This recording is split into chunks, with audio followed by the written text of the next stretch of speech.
أعوذ بالله من الشيطان الرجيم. بسم الله الرحمن الرحيم. الرحمن علم القرآن خلق الإنسان علمه البيان. الشمس والقمر بحسبان والنجم والشجر يسجدان والسماء رفعها ووضع الميزان ألا تطغوا في الميزان وأقيموا الوزن بالقسط ولا تخسروا الميزان والأرض وضعها للأنام فيها فاكهة والنخل ذات الأكمام والحب ذو العصف والريحان. فبأي آلاء ربكما تكذبان خلق الإنسان من صلصال كالفخار وخلق الجان من مارج من نار. فبأي آلاء ربكما تكذبان رب المشرقين ورب المغربين. فبأي آلاء ربكما تكذبان مرج البحرين يلتقيان بينهما برزخ لا يبغيان. فبأي آلاء ربكما تكذبان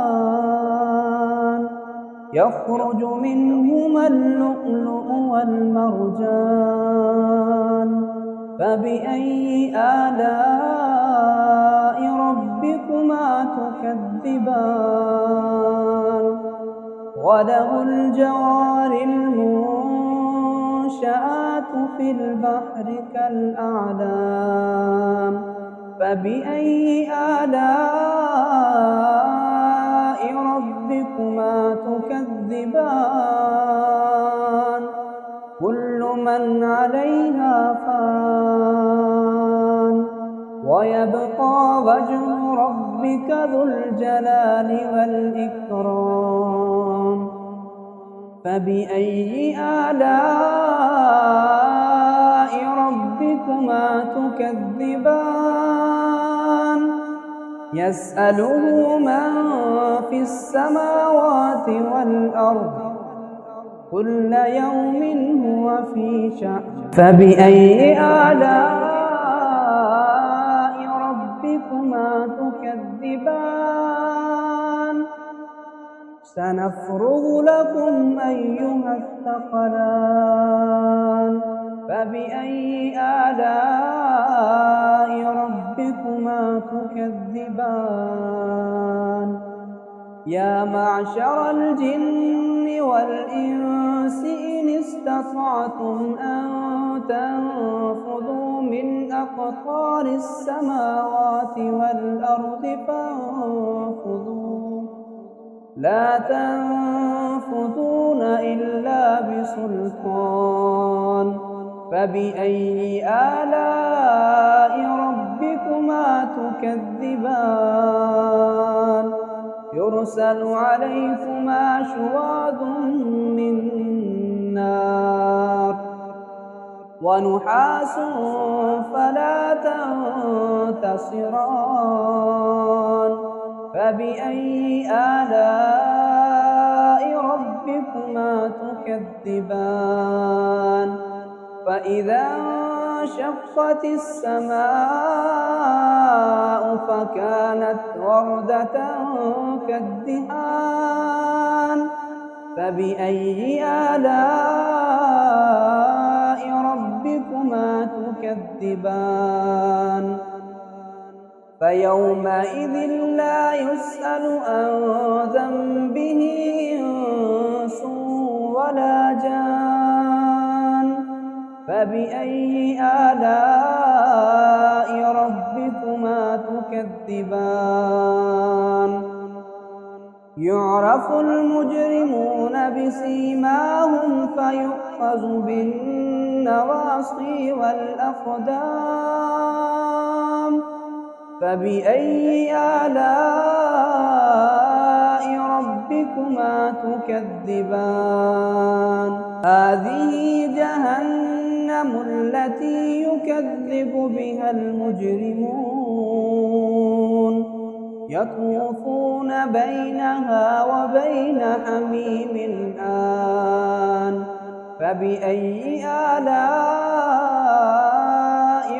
ربكما تكذبان ولمن خاف مقام ربه جنتان فبأي آلاء ربكما تكذبان ذواتا أفنان فبأي آلاء ربكما تكذبان فيهما عينان تجريان فبأي آلاء ربكما تكذبان فيهما من كل فاكهة زوجان فبأي آلاء ربكما تكذبان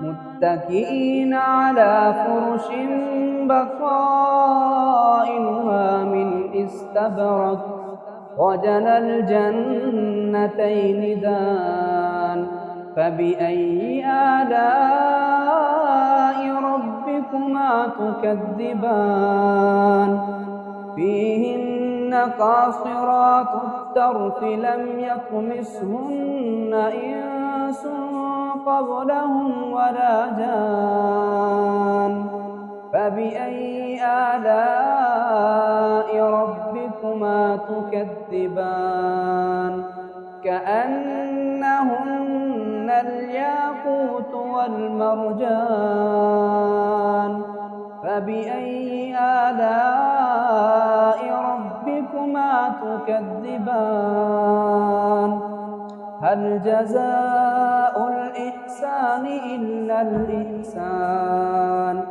فبأي آلاء ربكما تكذبان ومن دونهما جنتان فبأي آلاء ربكما تكذبان مدهامتان فبأي آلاء ربكما تكذبان فيهما عينان نضاختان فبأي آلاء ربكما تكذبان فيهما فاكهة ونخل ورمان فبأي آلاء ربكما تكذبان فيهن خيرات حسان فبأي آلاء ربكما تكذبان حور مقصورات في الخيام فبأي آلاء ربكما تكذبان لم يطمثهن إنس قبلهم ولا جان فبأي آلاء ربكما تكذبان متكئين على رفرف خضر وعبقري حسان فبأي آلاء ربكما تكذبان تبارك اسم ربك ذي الجلال والإكرام.